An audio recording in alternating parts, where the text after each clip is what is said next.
No Rio de Janeiro de 1975, onde a vida em muitos subúrbios ainda era uma batalha diária, uma mulher viúva estava prestes a enfrentar um inimigo que parecia invencível: o medo de perder tudo. Imagine Dona Celeste, com a dor do luto ainda fresca, descobrindo uma dívida impagável que ameaçava arrancar dela o único lar que lhe restava. Você consegue conceber o terror de ver o chão sumir sob os pés?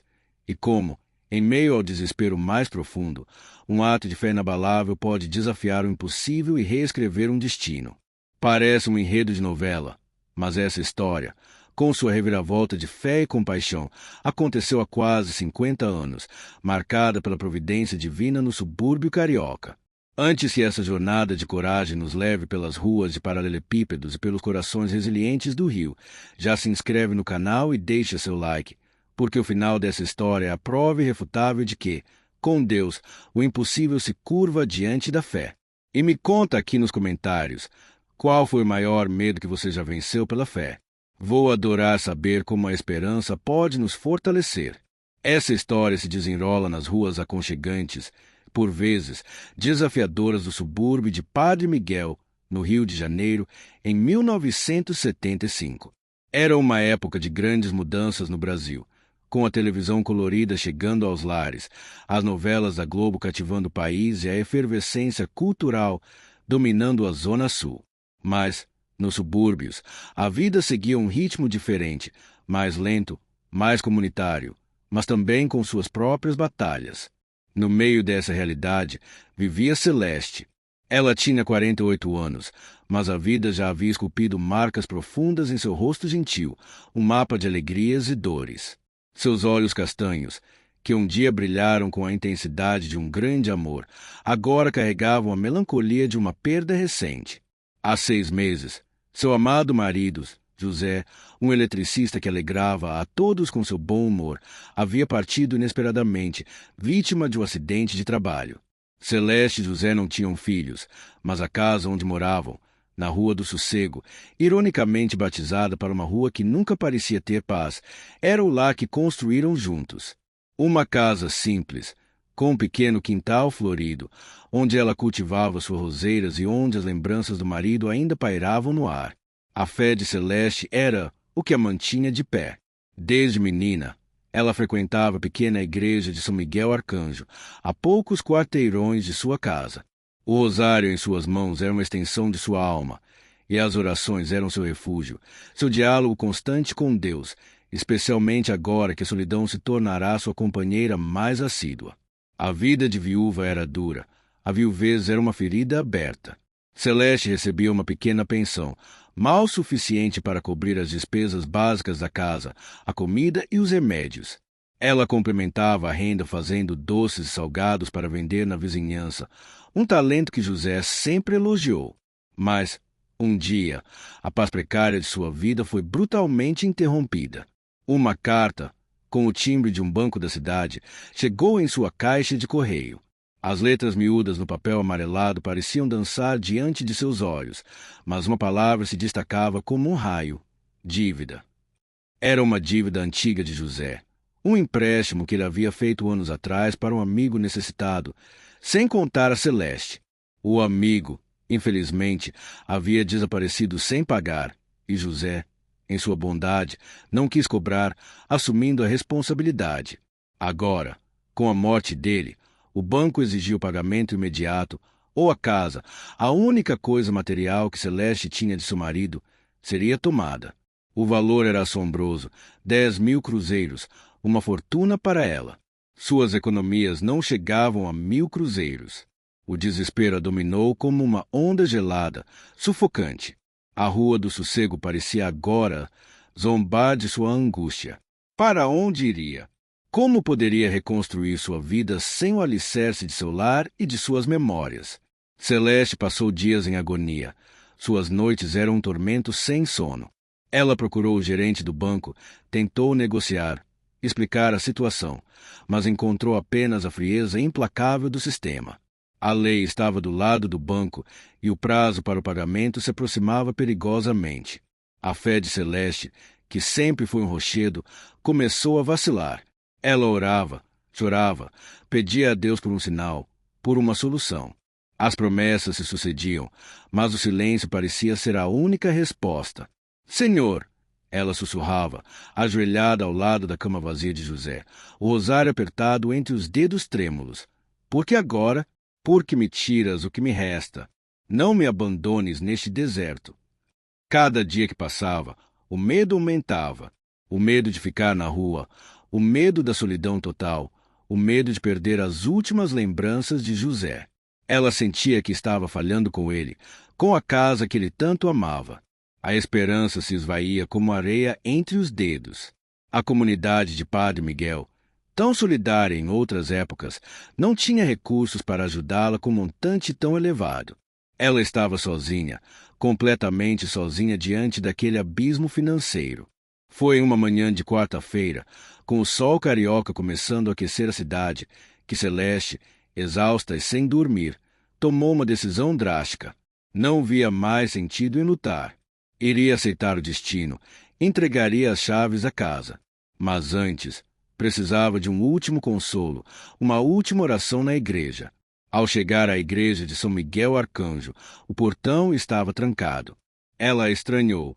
Era dia de semana, mas a igreja geralmente ficava aberta. Enquanto pensava em ir embora, ouviu um som vindo de dentro, um arrastar de móveis, um barulho abafado. A curiosidade a impulsionou. Ela contornou a igreja e viu uma porta lateral entreaberta. Esquisito. Com um misto de apreensão e intuição, Celeste entrou. O interior da igreja estava em desordem. Bancos empilhados, tapetes enrolados, algumas imagens sacras cobertas por panos. O padre, um senhor de idade que conhecia Celeste desde criança, estava lá, suado e com as mãos sujas. Padre Vicente, o que aconteceu aqui? Ela perguntou, assustada. O padre, com uma expressão de cansaço no rosto, suspirou. Ah, minha filha Celeste, fomos pegos de surpresa. A diocese decidiu fazer uma reforma urgente aqui.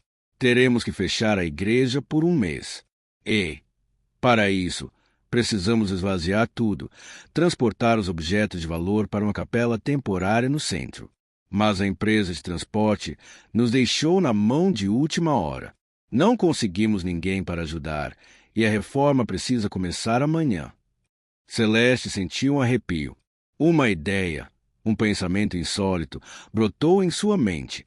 Ela, que sempre foi avessa a trabalhos pesados, que nunca se imaginou carregando móveis ou objetos, de repente viu uma possibilidade. Padre, ela disse, com a voz embargada pela urgência que sentia, e se eu ajudasse, eu não sou forte, mas sou cuidadosa, e se eu arrumasse mais gente para ajudar o Senhor? O padre Vicente olhou para ela, incrédulo.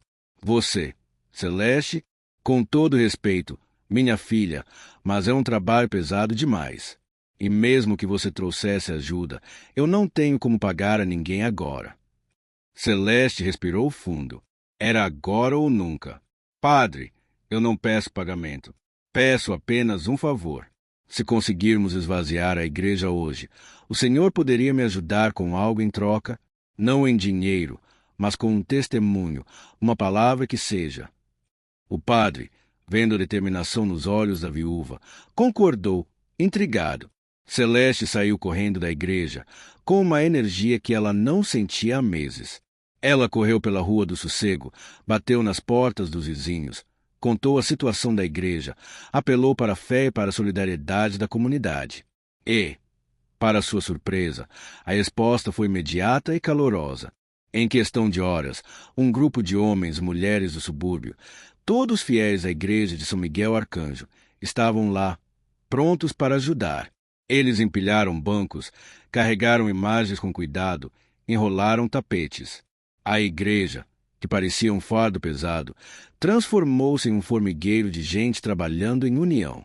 No final daquele dia exaustivo, a igreja estava completamente vazia.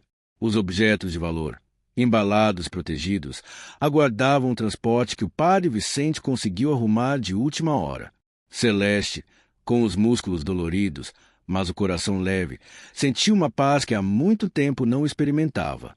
Celeste, eu não sei como te agradecer, disse o padre Vicente, com os olhos marejados. Você salvou a igreja. Salvou a reforma. O que eu posso fazer por você? Celeste respirou fundo. Era o momento. Ela contou ao padre sobre a dívida, sobre a ameaça de perder sua casa. O padre ouviu tudo com atenção, a expressão de preocupação em seu rosto. Minha filha, 10.000 cruzeiros é muito dinheiro, mas não se preocupe. Deus age de formas misteriosas. Você salvou a casa dele. Ele não vai te abandonar.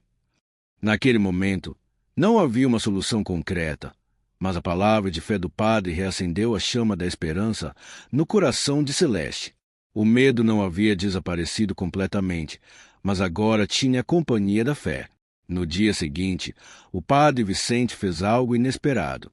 Ele ligou para o bispo da diocese e contou toda a história, a dívida de José, a situação de Celeste, o trabalho incansável dela e da comunidade para salvar a reforma da igreja. O bispo, um homem de grande coração e profundo senso de justiça, ficou profundamente tocado. Ele sabia que a casa de Celeste era mais do que paredes, era o lar que José construiu. Horas depois, o padre Vicente bateu na porta de Celeste com um sorriso que iluminava seu rosto. Celeste, minha filha, tenho notícias. O bispo ficou tão comovido com sua fé e seu gesto que ele fez um apelo pessoal ao banco. E não só isso, a diocese decidiu fazer uma doação para cobrir a maior parte da dívida, como um agradecimento por você ter salvo a reforma da igreja.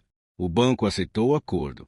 Você só precisará pagar uma pequena quantia, que podemos levantar com a comunidade. As palavras do padre foram como um bálsamo para a alma de Celeste. Lágrimas de alívio e gratidão escorreram por seu rosto. Ela caiu de joelhos ali mesmo, não mais em desespero, mas em adoração, agradecendo a Deus pelo milagre. A pequena quantia restante foi rapidamente arrecadada pelos vizinhos, que agora viam não apenas como uma viúva, mas como um símbolo de fé e resiliência. A casa, seu lar na Rua do Sossego, estava salva. Dona Celeste, que um dia sentiu o chão sumir sob os pés, agora tinha certeza de que Deus nunca a abandonaria. Ela continuou a fazer seus doces, a cuidar de suas roseiras e a ser um pilar de fé na comunidade de Padre Miguel. Sua história se espalhou, um testemunho vivo de que, mesmo nas maiores adversidades, a fé pode mover montanhas e transformar o impossível em realidade. Ela não apenas salvou sua casa, mas também fortaleceu a fé de muitos que ouviram sua história, provando que a mão de Deus se manifesta nos atos mais simples de generosidade e nos desafios mais inesperados. A dor da perda de José nunca desapareceu, mas a certeza de que ele abençoava do céu e que Deus amparava na terra tornou sua vida um hino de gratidão. Essa história de Dona Celeste é um testemunho vivo e emocionante de que, mesmo quando o medo tenta nos paralisar, a fé tem o poder de nos impulsionar para além do que consideramos possível. É a prova de que Deus, em sua infinita bondade, usa os caminhos mais inesperados, uma igreja precisando de ajuda, uma comunidade solidária, um padre compreensivo, um bispo de bom coração, para cumprir seus planos. Celeste veio para entregar seu lar, mas, pela graça de Deus e por sua própria fé inabalável, não só salvou, como também se tornou um farol de esperança para todos. É um lembrete poderoso de que a verdadeira coragem não é a ausência de medo, mas a capacidade de enfrentá-lo com a certeza de que não estamos sozinhos, que Deus está conosco em cada passo. Você acredita que a fé tem o poder de transformar o impossível? Deixe sua opinião nos comentários.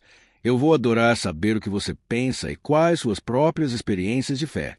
Se essa história tocou seu coração, se te fez chorar de emoção e te fez acreditar que a fé pode mover montanhas e transformar vidas, não esquece de se inscrever no canal para não perder nenhuma de nossas histórias inspiradoras, ativar o sininho de notificações para ser avisado sobre novos vídeos e compartilhar essa mensagem de esperança com aquela pessoa querida que precisa de uma dose de fé e coragem hoje.